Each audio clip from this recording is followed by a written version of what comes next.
welcome to hashtag What's Your RD, hashtag Refrigerator Diaries, keeping the people engaged. If you got stories or anything like that you want us to talk about, the behind the food, let us know. We'll be there. Shoot us a line, drop Chris Connections line, and we will have you on the show. So we've got, we're very fortunate to have this 100% winner in the Detroit community.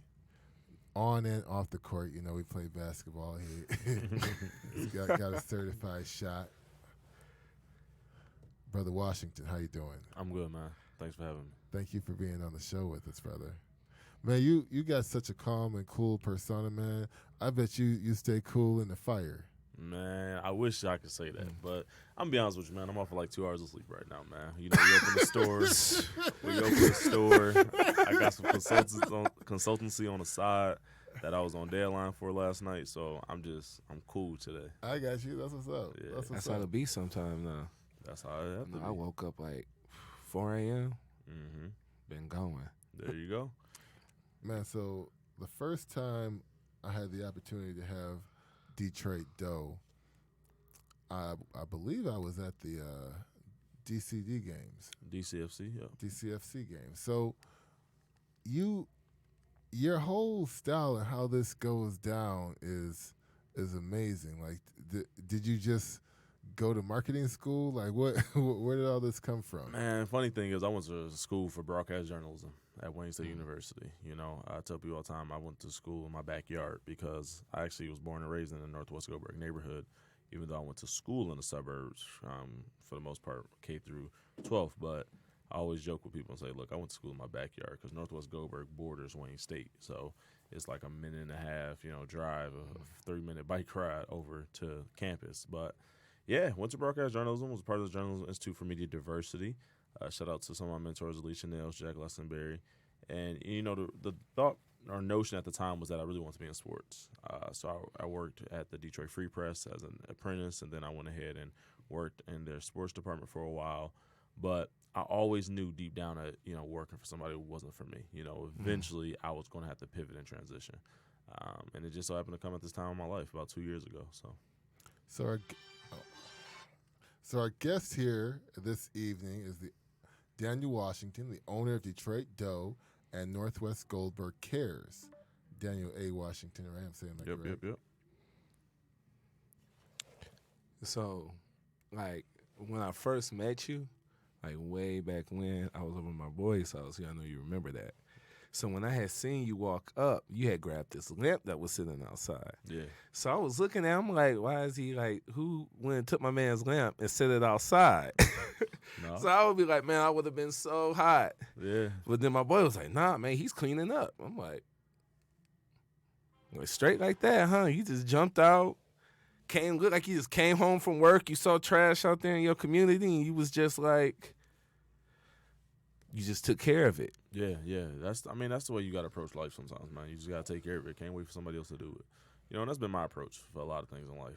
When you think about neighborhoods in Detroit, such as Northwest Goldberg, very underrepresented, underdeveloped, underserved, there's no better way to make an impact but just by doing something about it, Okay. How did you get the name Northwest Goldberg? Because I've heard it's been called other things like Zone 8 and such. Yeah, for sure. So it got the name Zone 8 because the area code is 48208. So Zone 8 encompasses more than just Northwest Goldberg. It encompasses part of Linwood, Dexter area, and some other areas. We also share a zip code with North Corktown as well. But for us, Northwest Goldberg is a historic name in a lot of rights, right? So it's Northwest because it was Northwest Detroit, and Goldberg is a Jewish name. And the name Goldberg came by way of two Jewish brothers who were the first, actually, school board members that were of Jewish descent. Okay. As well as, the history side of it is African Americans with the decimation of Black Bottom, they had nowhere to go. So one of the neighborhoods that they were actually welcomed in and they were able to own their own homes for the first time in basically Detroit history was Northwest Goldberg. So the Jewish community who was there, which had a heavy presence there, when they decided to leave and migrate north further into Metro Detroit, they either left their homes to African Americans or they financed their homes to African Americans, which was unheard of at the time.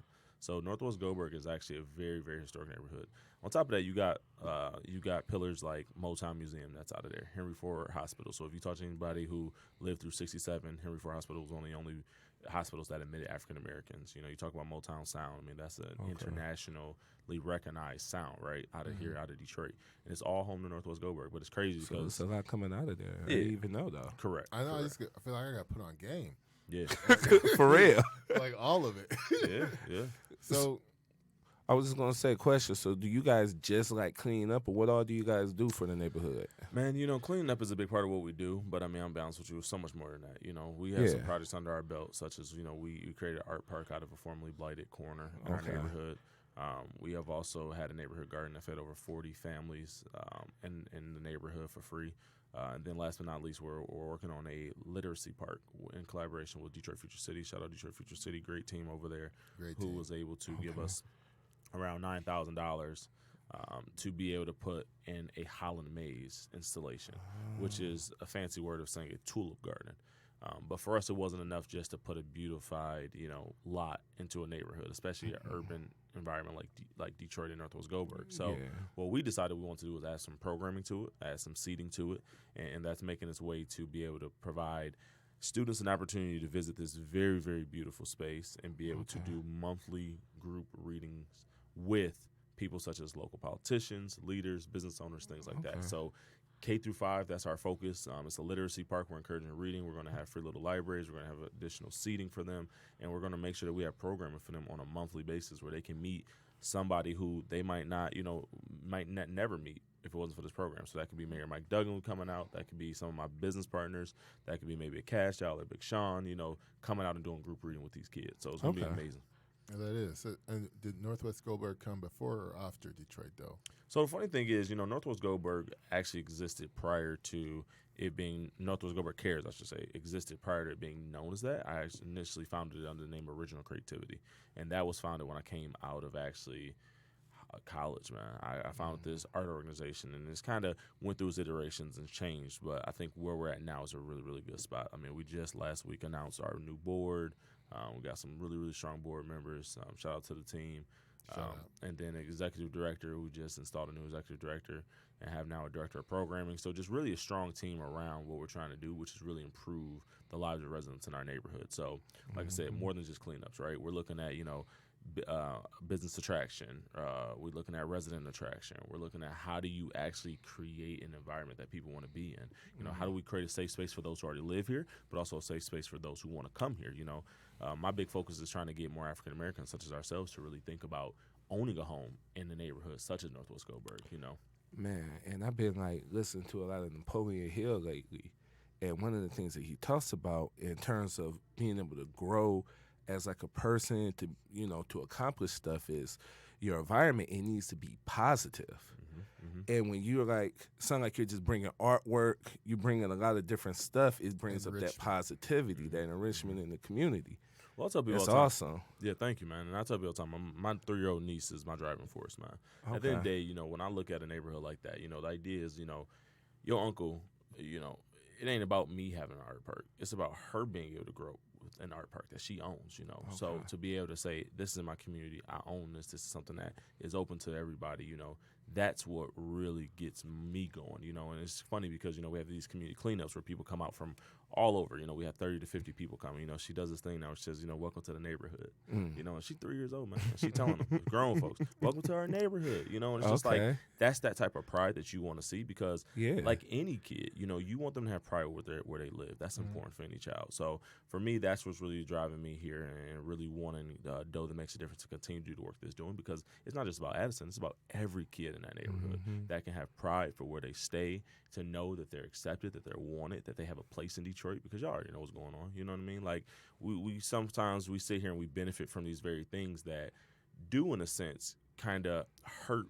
what's already here. You know what I mean? It dismantles it. So, it's just one of those things where, you got to be able to do good. I tell people all the time when it comes to Detroit Doe, yeah, I'm not selling you a healthy snack, and that's okay. I'm selling you an all natural snack, and I'm selling you a quality snack. And what's most important is you're always going to be making an impact in Detroit when you purchase us. And then people just light up. You know what I mean? They feel good about it. You know I what I like mean? that. You know, that bottom line, that value association. exactly. It tastes pretty good, by the way. gonna say- Speaking of Yeah, dough, with that being said, I haven't even tried it yet. segue. Yeah, that's our brookie in our limited edition holiday cup. So So this one right here. Yeah, I took a little bit. So you got some stock in Keebler, man. What happened? Why cookie dough? man, it's just opportunity, man. I mean, I'm gonna be honest with you. It's no frills or gimmicks, man. I'm not here to tell no stories and tell you that I'm passionate about cookies or I'm passionate about dough or I'm passionate about bacon. I just in the last 7 months really started to learn how to even make our product. Now I'm the primary person making it, and it ain't slept off since I've started, so I'm cool. But I mean, I'm just telling you right now. And this is like because you guys have been doing it since 2017, right? Yeah, we've been doing it since 2017, late 2017, about Right? November. And you guys, no slouches. You guys got a contract with U of M. You guys got a contract with Imagine Theaters. Well, no longer Imagine. We're the MJR though. Okay, still. Yep. MJR. Big things. I don't got no Imagine contract. Hey, all in I due got time. no MJR contract. So, did one day you just decide, hey, we're just gonna start selling cookie dough? I mean, you can put it that way, but I mean, if you want the story, I'll just say it straight up. Autumn, Kyle's my business partner. She came home from Hampton University. She had been looking online and kind of saw this video, like a lot of these videos that kind of show what's going on in different cities and how, people catch on to these crazes. And the craze was edible cookie dough. You guys might have heard of it, Dough, New York. This place has literally 8-hour lines. Y'all hear me? Every single day, 8 hours. People who, live here who go to New York will tell us, like, I went there and I couldn't get in. I waited for 4 hours and just got tired of waiting. Word for some cookie dough? Okay, bet. Noted. That's all you need to hear. Yeah, that's all I need to hear. So, point. so then, Autumn was like, oh, this is so cool. It'd be so dope if somebody do Detroit dough here in Detroit.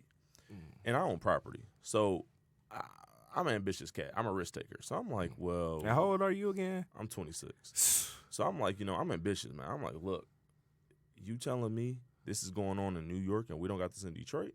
Let's just put a shipping container up. Let's just do some type of scoop shop. We'll figure it out, and we'll make it shake. And she was like, nah, you crazy. And I'm like, what you mean? Like, we got what we need. I got an older brother, older sister. Both of them have completely different backgrounds, but both are extremely talented. Shout out Theodore and Victoria. Victoria graduated from University of Michigan with a chemistry background. My brother's a self-taught baker, has had his own business since the age of 16. Dude is turning 31, so you put in time.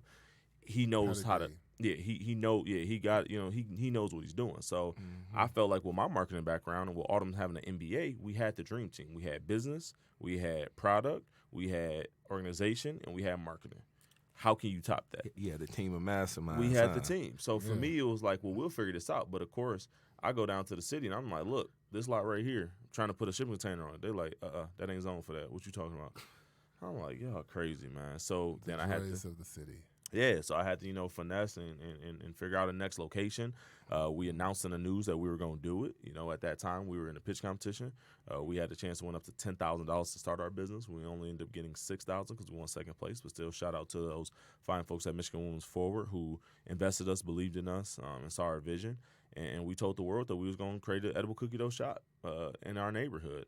Unfortunately, those plans never materialized, but we had a pop-up that really solidified what we wanted to do, which was sell edible cookie dough, make it accessible, and have it for people in this region to be able to enjoy. I kid y'all not, between 2 days on the weekend, shout out to Detroit Clothing Circle for hosting us the first time ever, we sold $12,000 worth of cookie dough between 2 days over 7 hours. So 2 days, only 7 hours though. We sold $12,000 worth of cookie dough. And that was the first time? That was the first time at we ever did Detroit Clothing Circle? At And Detroit that was Clothing 2017? That was November 2017. I remember like it was yesterday. Yeah. It was cold as I don't know what. I We had remember a that, line. yeah. Yep. It We had a changed line out everything, we had a line out the door. That's a lot. People was coming from all over, from Grand Rapids to Lansing to the west side of the state to the east side of the state. It didn't matter. They was coming. They was mad when we said we was sold out the first day, and they was hella mad when we said we was sold out the second day. But that's really the origin story, man. And after that, the trials and tribulations of just, trying to stay in front of people in the city of Detroit just kind of got at us. We couldn't sustain that type of momentum. So I ended up late night DMing the CEO of Imagine at the time and said, hey, I got a product I think you'll enjoy, and the rest is history. You know, he took me up on that offer, pitched to him, and we went ahead and did what we had to do. So, funny small fact is, you know, we were the first company in the nation to put edible cookie dough in a movie theater. You know, and now it's a multi-million-dollar business. You know, so when you think about Detroit and innovation and how you think through and consumer, you know, that's the big thing I talk to people about all the time. You know, you have to stop looking at your industry and just following the trend that's currently in it, but make some trends. You know? gotta make some trends. You know? Make some trends, because what you in it for? You know what I mean? So back to that refrigeration talk, it's just like, look, when you have a food product, it's not enough just to look at historically what could be done. You got to look at what the future is going to behold, and you got to be willing to kind of lead in that way, because once you do that, trust me, you'll set a trend and you'll have a trail for yourself and for your business that really allows you to really be there for the next 50, 60, 70 years, however long you want to be there. Beautiful, beautiful. So we're going to take a break real quick, and when we come back, we're going to go into what you got up in your refrigerator. We're going to talk about some food experiences and dig a little deeper into the ins and outs of how you got this cookie business going. Man, this is cool, man. You got such a hell of a story here. Thanks, bro. I feel like you can mic drop every time.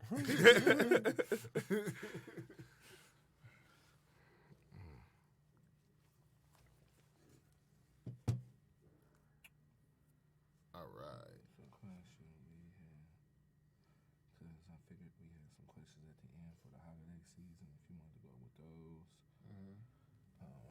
we didn't talk about the store yet, did we? The store, no. So we could talk about the store, and then how you guys can do the freestyle cookie dough at the store. Yeah.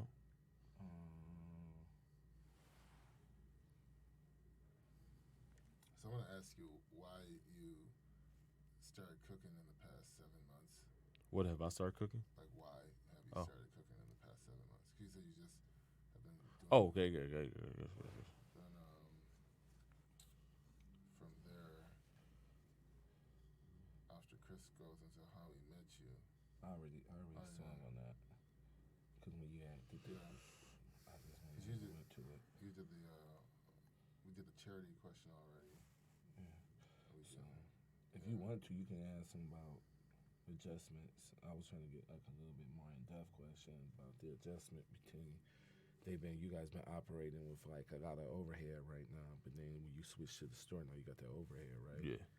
So I know that's a big difference. Still lean as hell, though. I'll be honest.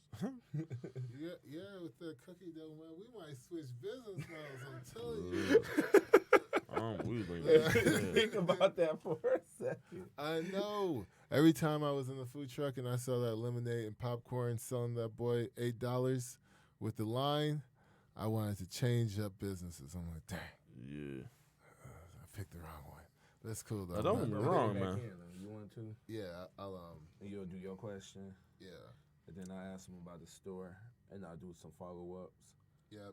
I'm gonna knock out those refrigerator questions real quick, and then ask him why he got into cooking, and then from there, I'll kick it off to you.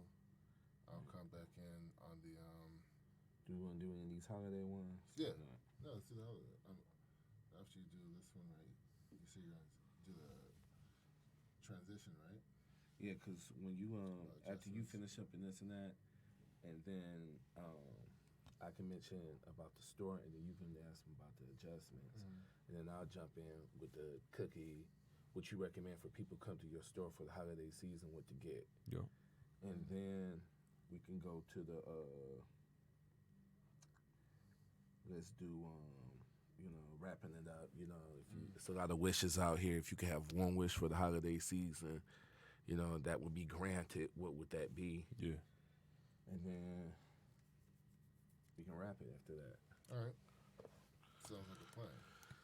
So I'm popping in after you ask you a few questions and ask them about the food. Copy. All right. Okay. We are back at 5, 4, 3, 2, 1.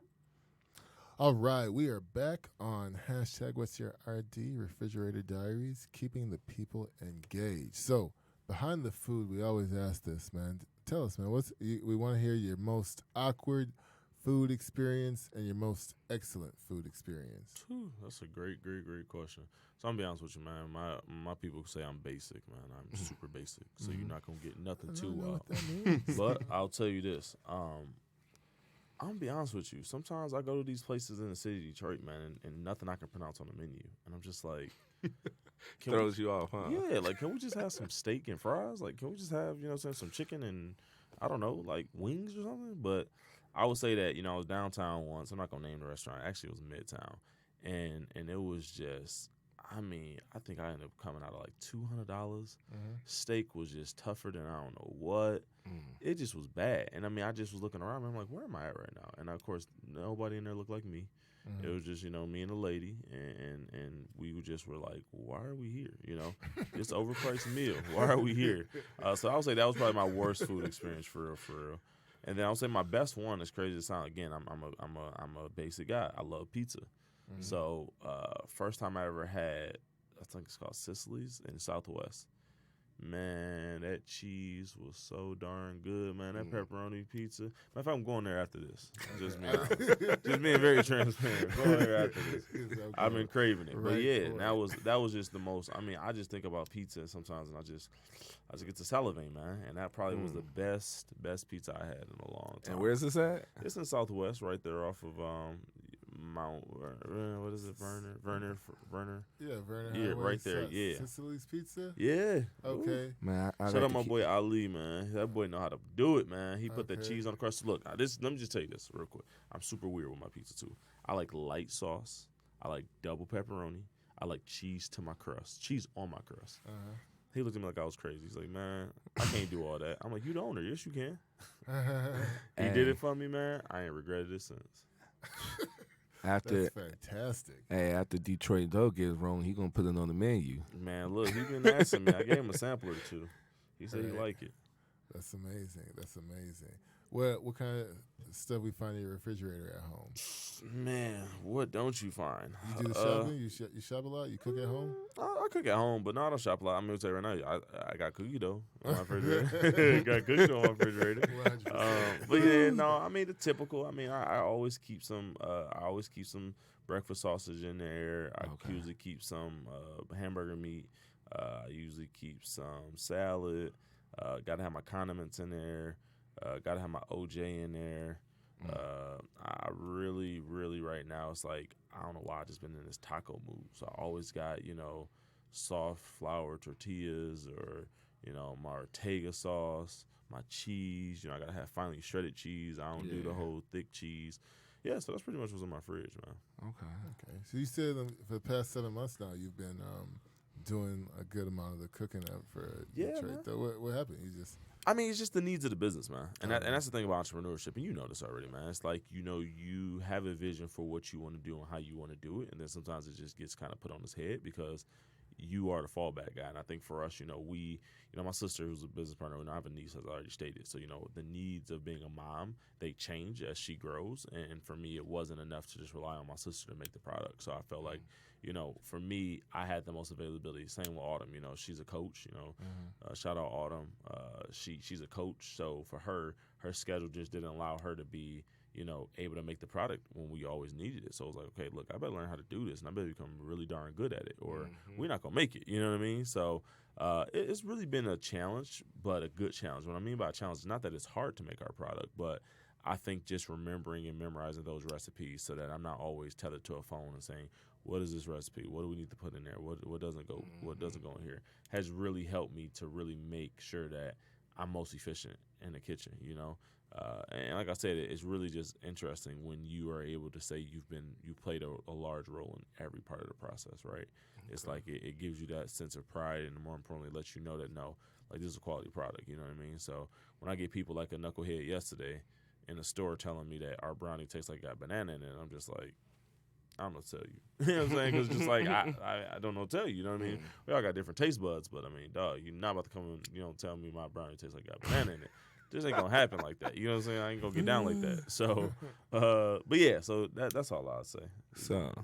So with that being said, then, man, you guys just now opened up a new store, right? Yeah, man, we 6 days young. 6 days. 6 days young.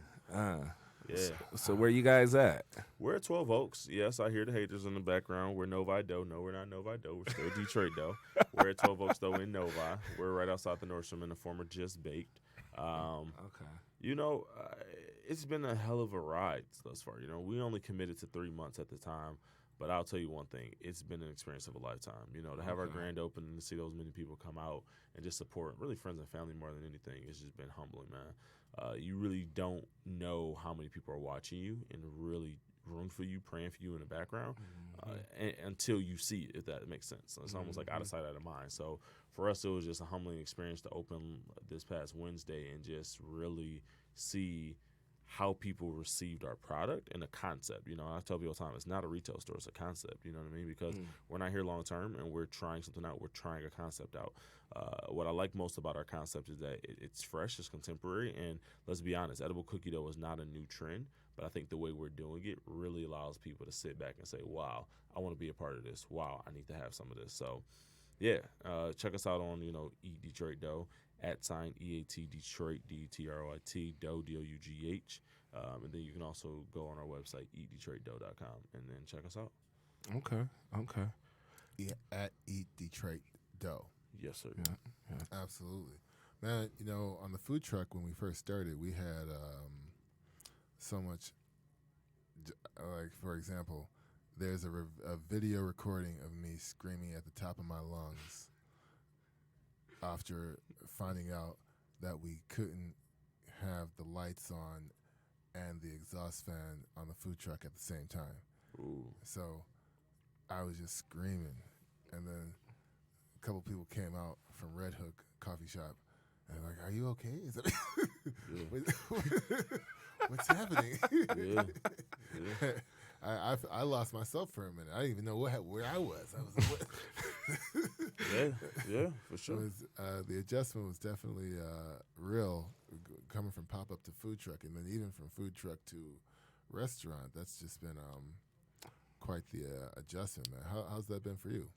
I mean, it's been crazy in a good way, though. Like, I think for me, it's like I'm gonna be honest with you, man. If I could be on my Kanye all of 2 seconds, you know, Detroit though, we've been able to do some things that again Detroit companies just wouldn't dare do. You know what I mean? Like, I'm just being honest with you. You know, Detroit is a great city, but far too often I feel like we're so small-minded and we're so archaic in the way we think about things. You know, when I think about Detroit though, you know, we were one of the first, and I literally mark it down. If you don't believe me, go look it up. If you don't believe me, Look it up. we were one of the first companies in the city of Detroit with a food business that bought a truck completely for deliveries that was completely branded head to toe, that had a cohesive, strong brand on it. You know what I mean? Now we got six other brands that got trucks on the road too. Great. I ain't saying that they copied us, but I'm just saying they ain't have it before we did ours. You know what I'm saying? So it's like, what's up? You know what I mean? When you think about, you know, us getting that deal with the University of Michigan, people thought like, oh, D, that's a boss move. It's like, no, nigga, that ain't a boss move. I went and put an ad on a bus because if you know anybody who went to the University of Michigan, they'll tell you. We ride the bus to get to class. We ride the bus to get across campus. That was a strategic move. We couldn't afford, you know, $100,000, $200,000 to use University of Michigan's Block M to market. So we had to do what we had to do. It's just things like that again, like, we've always done different. So even to your point, bringing it back full circle about the concept store, it's like, it hasn't been that much of a challenge. It's been more crazy. Like, I look at all these restaurants and it's like, okay, and me and Autumn was talking about this, you know, they take a year and a half to open and they got a press release that's coming out and they in Eater and they saying, oh, we're about to be open in a year, and they never open. Guess what? I'm gonna be honest with you. You didn't know a store was upcoming. You didn't know a store was coming. There's a reason for that. You get what I'm saying? Like, I literally gave myself 10 days to open up this store. Let me say that again. We opened the store on a 10-day timeline.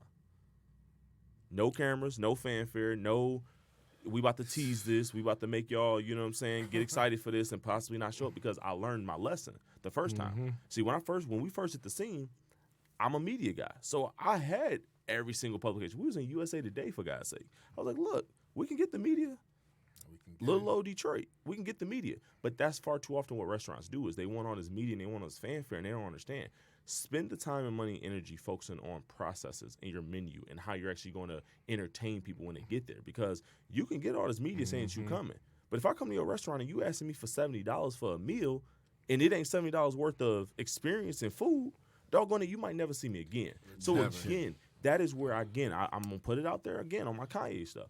We That's that are retention difference makers, right? Like, we are actually changing this game, and we're doing it in a way that only we are going to hold ourselves accountable to ourselves. We're not comparing ourselves to these other brands out here. It's not saying we're better, but I'm just saying that we moving different, and we're okay with that. So a lot of people, they don't really understand that. And a lot of people, again, they ask me all the time, like, why do you think y'all been able to be so successful so young? And it's like, first God, but then, of course, you start looking at it and you start to really delve deep. Look at some of the moves we've made, we went from, why are we going to do a retail space to let's actually distribute our product and get our brand out there. Yeah. Too many people want to run up into a store or having their own store, not realizing that that's a lot of overhead costs. That is a lot of expenses that you really it's not a prepared lot. for. If you're not ready for that, if you don't have the customer base or the support to be able to handle that, then you're basically signing your death note at that point. I tell people this all the time. There's two things I say about distribution and I say about restaurants. Restaurants are places where brands go to die, just like reality TV, and big box retail stores are places where manufacturers or distributors go to die. Because think about it. When you go to Meijer, you ain't paying a premium for nothing. You hard pressed. You where the sale at? Whatever tissue paper on sale, I'm buying that. Basically. You don't care about no organic tissue that's been, touched by 30 people and laid down. You know what I'm saying? You Hand stitched. Yeah, like that's not what you care about. So again, when I think about these brands who are like, oh, why don't you want to be in Meijer? I'm like, because guess what? I have a premium product. Well, we charge for what y'all just had, this cup of dough, this retails for $7.50. Y'all gonna want to pay for this at Meijer? No. You ain't gonna want to pay for that. Exactly. So it's about being cool with who you are and knowing your identity and understanding what you're doing. Man, I could see this because my daughter, she just had a fundraiser. I could see those types of things going well with fundraisers too, like the specialty cookies and things like that. Oh yeah. Because I know you say it has a good shelf life and 6 it to 8 lasts weeks for a while. 6 to 8 weeks refrigerated. So I know something else you guys had pretty cool in your store. You can kind of freestyle it too. Correct. So the way our concept, again, back to the concept is that we have over 15 toppings. We're looking to add about 5 to 10 more within the next week or two that you can actually customize your own cookie dough. So there's 5 bases, right? There's chocolate chip, brownie, no chip, peanut butter, and sugar. And then you take those and you add toppings to it. So it's just a fresh way of doing it. Far too often these cookie dough shops that open up, whether you talk about the ones in the suburbs or the one all the way up north, they're just loading it up with what they think is great, and then you come in and you either buying it or you're not. For us, it's more like, you be in control of what you're trying to do. You know what I mean? And don't get me wrong, we still got it where you can just buy it as we make it. But, we definitely want you to be in control. We want you to have an experience. Going back to experience. What experience and what value can you provide somebody? So you got a recommendation for the holiday season? Ooh, for the special creation? Yeah, we got 8. We got 8 special creations. We got classy cookie dough, happy birthday, the Northwest Goldberg, chocolate overload, peanut butter cup, just one of those days, some names like that. So you can imagine some of them got cake crumble in it, chocolate sauce, caramel sauce, red velvet, cake crumble, cookie crumble with cream, sprinkles, gummy bears. The list goes on. Okay. Mini marshmallows. I like that. Yeah. So at the end of this holiday season, man, the Christmas season, it's a lot of wishing that goes around. Yeah. So I'm just curious, what's a wish that you wish that can be, granted? Honestly, man. You don't have any? No, I do. Okay, honestly, okay. I would say honestly, man. I would say honestly, man. Like, and I know again, this might sound very like, whoa, why are you going there with it? But it's like I will hope that we as Detroit businesses, especially in the food space, really make time for one another and to give back to one another. Again, I think that far too often, especially African American owned businesses, we look at each other as competition instead of really looking at each other as a place in the space to really grow and learn from each other. You know what I mean? Like, big facts. There's no idea under the sun that's new. You know what I mean? Apple Nothing wasn't new new, under the okay? sun. Apple looked at what Nokia did and looked at what Samsung did years prior and said, this is how we can make it better. And I think that that's the same thing in black businesses, especially in Detroit. It's just that far too often there's a lot of infighting in regards to, like if you buy, hypothetically, this is just an example. This is no knock to anybody. Listen to me clearly. Just an example. We have edible cookie dough. Somebody else sells cookies. Somebody else sells pie. Trust me, if somebody want pie, they're going to find you and get pie. If somebody want cookie dough, they're going to find you and get cookie dough. This idea that we can't coexist or we can't help each other or we can't share trade secrets or basically how-tos just blows my mind, you know? And I'll give you the best example. Right now we're in the winter markets as well, and we're with 3 other businesses, Healthy Roots, Good Cakes and Bakes, and Eli Tea. And we sell edible cookie dough.